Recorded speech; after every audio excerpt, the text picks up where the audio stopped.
कहानी की शुरुआत में उमान उसके दोस्तों को देखते हैं जो एक रोड ट्रिप पे निकले थे। जहाँ पर उमान एक दुकान जाता है जहाँ पे कोई भी नहीं था। फिर उस दुकान के जब पीछे जाता है तो एक महिला उसे देख कर भागने लग जाती है। तब उमान बोलता है कि ज़रा मैडम रुकिए, मुझे कुछ सामान लेना है आपकी दुकान से। उसकी दुकान से सामान लेता है और बोलता है कि आपके पास जो कैसेट है मूवी की, उसमें जरूर हीरो जैकी चैन होगा। तब वो महिला बोलती नहीं, इसमें दूसरी हीरो था। तब ओमान बोलता है कि अगर मैंने ऐसा साबित कर दिया तो क्या तुम अपना नाम बताओगी।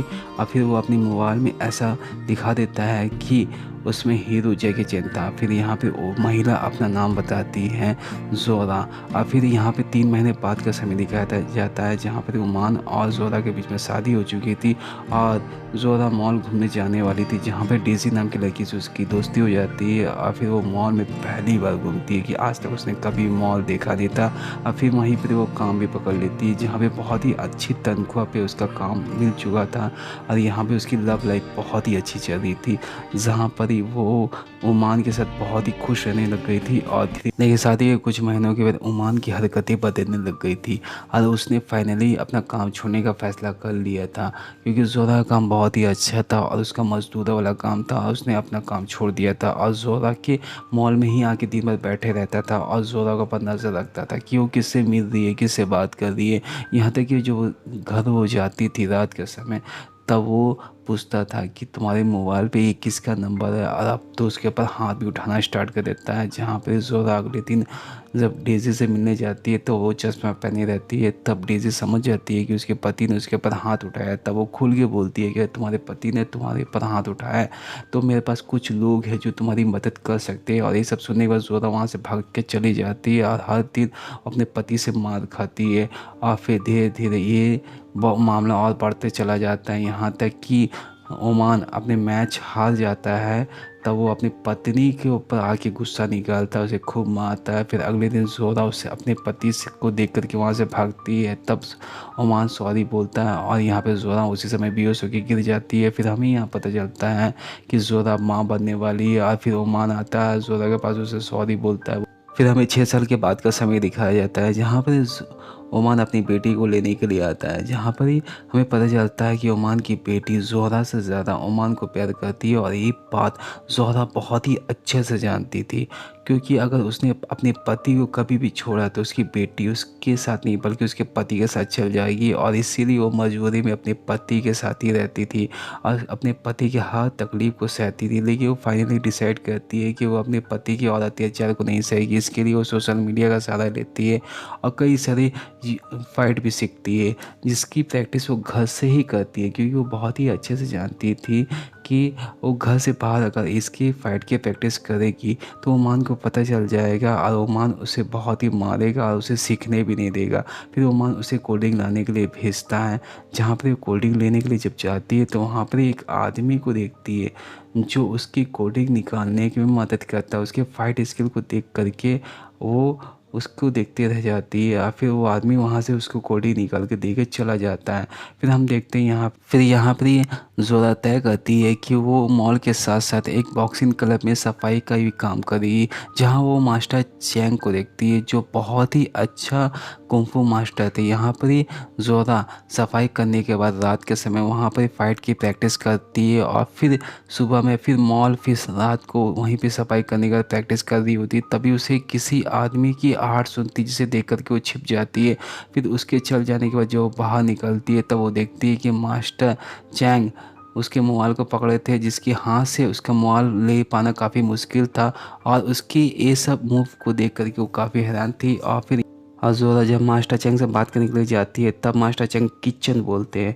अब कुछ देर के बाद वहाँ पर उसका पति आ जाता है जो उसके अपने साथ ले जाता है।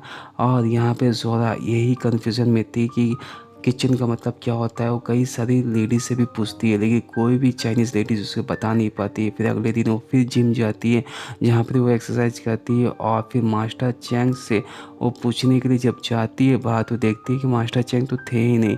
फिर मास्टर चैंग को कई जगह खोजने के बाद वो एक रूम के अंदर में देखती है जहाँ पे मास्टर चैंग थे और कई सारे बेड यहाँ वहाँ रखा हुआ था। और किचन के मतलब ये था कि एक छोटे से कमरे के अंदर फ़ाइट की प्रैक्टिस करना। और फिर यहाँ पर ही मास्टर चेंग बहुत ही अच्छे से उसके फ़ाइट सिखाना स्टार्ट करते हैं, जहाँ पर ही वो सिखाते हैं कि अपने हाथ को कैसे खोला जाता है। और इसकी प्रैक्टिस वो हर जगह करती है, मतलब वो मॉल पे, घर पे, पार्क में, हर जगह, जहाँ पर एक स्टेप को सीखने के बाद वो अगला स्टेप सीखती है, जिसके कारण उसकी फ़ाइट स्किल और भी अच्छी होती चली जाती। फिर ज़ोरा की बेटी ज़ोरा के पास आती है और उसे बोलती है कि मुझे भी अपने दोस्तों के साथ कैंप जाना है, लेकिन ज़ोरा बहुत ही अच्छे से जानती है कि उसका पति इसके लिए तैयार नहीं होगा। लेकिन उसके पति के मना करने के बाद भी ज़ोरा अपनी पति को बताए बिना ही अपनी बेटी को कैंप भेज देती है। और इसके बारे में जब ओमान को पता चलता है तो वो ज़ोरा जहाँ काम करती थी वहीं पे पहुंच जाता है, उसे वहीं पे पीटना स्टार्ट कर देता है। अब कुछ देर के बाद मास्टर चैंग आ जाते हैं जो ओमान को खूब पीटते हैं, और यहाँ पे वो ज़ोरा को पे गुस्सा करते हैं कि तुम्हारा पति एक नंबर का जानवर इंसान है और तुमने ही इतना बढ़ावा दिया तभी वो इतना आगे निकल चुका है, और मैंने तुम्हें इतना कुछ सिखाया लेकिन तुम्हें सिखा के कोई भी फ़ायदा नहीं हुआ। ये सब सुनने के बाद ज़ोरा को काफ़ी गुस्सा आता है और काफ़ी बुरा भी लगता है। यहाँ पर ही वो डेज़ी के पास जाती है, डेज़ी बोलती है कि अब बस करो, एक काम करो, मैं तुम्हें 2 रूम का फ्लैट देती हूँ, तुम अपनी बेटी के साथ वहाँ पर ही आ जाओ और अपने पति को छोड़ दो। लेकिन ये सब सुनने के बाद ज़ोरा रोने लग जाती है और उसे बोलती है, अगर मैं अपनी पति से अलग होती हूँ तो मेरी बेटी भी मुझसे अलग हो जाएगी, क्योंकि वो अपने पिता से बहुत ज़्यादा प्यार करती है। और फिर यहाँ पे हम ओमान के घर में देखते हैं जहाँ पे कुछ पुलिस आती है और यहाँ पर ही इसकी कंप्लेन डेज़ी ने किया था, और कुछ देर के बाद वो ओमान को अपने साथ ले जाने लगते हैं। तब यहाँ पर ज़ोरा उससे रोकती भी है, और फिर वो जाने से पहले ओमान अपनी बेटी को बोलता है कि ये सब कुछ तुम्हारी माँ ने किया है, और बहुत ही गुस्से से उसकी बेटी उसको देखती है और वो अपनी माँ से बिल्कुल भी बात नहीं करती। लेकिन रात होने से पहले ज़ोरा अपनी फ्रेंड के यहाँ अपनी बेटी को भेज देती है, क्योंकि वो बहुत ही अच्छे से जानती थी कि रात को जब उसका पति ओमान आएगा तो मामला ख़राब हो सकता है। और ओमान जब घर आता है तो वो अपनी बेटी के बारे में पूछता है कि आज उसका फुटबॉल मैच था ना, वो जीती कि हारी। यहाँ पर ज़ोरा बोलती है कि वो हार गई। तो यहाँ पर ही जब वो सब बात सुनते रहता है, कुछ देर बाद वो बोलता है कि अगर मैं तुम्हारी लाइफ से चला जाता हूँ तो तुम बहुत खुश होगी ना। तो यहाँ पर ज़ोरा के मुंह से निकल जाता है हाँ। बस ये सुनने के ही देरी थी, यहाँ पे ओमान बहुत ही बुरी तरीके से अपनी पत्नी को मारना स्टार्ट कर देता है, और ज़ोरा भी मार खाते खाते अचानक उसका पैर ओमान के ऊपर उड़ जाता है। और इसे देख करके ज़ोरा काफ़ी हैरान थी। कुछ देर के बाद बेल बज जाता है, उसकी बेटी उसके घर आ जाती है और ओमान भी अपनी बेटी को लेकर वहाँ से चला जाता है। फिर यहाँ पे हम देखते हैं कि अगले दिन डेज़ी की यहाँ पर जाती है, ज़ोरा उसे गिफ्ट देती है, वही चश्मा जो पहन के आती थी। और फिर यहाँ पर ही वो डिसाइड करती है कि वो अपने पति को छोड़े चली जाएगी, जिसके लिए वो अपने पैसे को बचत करना स्टार्ट कर देती है और भी अच्छे तरीके से वो फाइट सीखती है। यहाँ पे मास्टर ली भी अच्छे से उसे फाइट सिखाते हैं, जहाँ पे वो फाइट सीखते सीखते अपने टेरेस के ऊपर देखती है कि कुछ लड़के एक लड़की को परेशान कर रहे थे। फिर वो जाती है, उस लड़की को बचाती है, और फिर रात होते ही फिर जब वो घर आती है तब वो देखती है कि जो पैसे उसने छिपा के रखा था उसे ओमान ने चुरा लिया था। फिर ओमान से जब वो पूछती है तो ओमान इसके बारे में कुछ नहीं बताता, तो फिर बहुत ही बुरी तरीके से वो ओमान को पीटती है। फिर अगले दिन जब ज़ोरा अपनी बेटी के स्कूल जाती है उसे लेने के लिए, तब वो देखती है कि उसकी बेटी वहाँ नहीं थी, और उसे वहाँ ना पा करके वो काफ़ी ज़्यादा परेशान हो जाती है। फिर ज़ोरा अपनी बेटी के सारे दोस्तों को ही कॉल करती है, लेकिन उसकी बेटी के बारे में कुछ भी जानकारी उसे पता नहीं चल रहा था। और ऐसे करते करते सुबह से शाम हो जाता है। तब ओमान उसकी बेटी को लेके आता है और उसे बताता है कि हम तो बस मैच देखने ही गए थे। और ये सब सुनने के बाद ज़ोरा काफ़ी गुस्सा हो जाती है। यहाँ पर ज़ोरा की बेटी भी उससे बात किए बिना ही वहाँ से चली जाती है, और ये सब कुछ ज़ोरा देख रही होती है। और फिर वो अपनी बेटी से बात करने के लिए जाती है, तब वो उसकी बेटी वहाँ से मुंह घुमा के चली जाती है। फिर जब वो काम करके रात को जब घर आती है तब वो अपनी बेटी से बात करने के लिए जब जाती है तो तब उसकी बेटी बोलती है कि मम्मा मुझे बहुत ही अच्छे से पता है कि आप मुझे और मेरे पिता को छोड़ कर चले जाओगे ना। और ये बात सुन कर के ज़ोरा को काफ़ी बुरा लगता है, क्योंकि उसके पति ने उसकी बेटी के दिमाग में बहुत ही गलत चीज़ उसके खिलाफ़ भर दिया था। और फिर वो अपने मास्टर चैंग के पास जाती है, जहाँ पर वो बहुत ही अच्छे से फाइट सीखती है। और मास्टर चैंग भी जानते थे कि ज़ोरा के पास ज़्यादा समय नहीं है, और उसकी बेटी जब तक उसके पिता के पास रहेगी तब तक वो गलत चीज़ ही सीखेगी। यहाँ पर ज़ोरा भी बहुत ही अच्छे से मेहनत करती है और अपनी स्किल को हर दिन वो अच्छी करते चली जा रही थी। यहाँ पे ओमान भी सब कुछ देखता था। और फाइनली मास्टर चैंग ने ज़ोरा को सब कुछ सिखा दिया था, उसे अलविदा बोल के वहाँ से चले जाते हैं।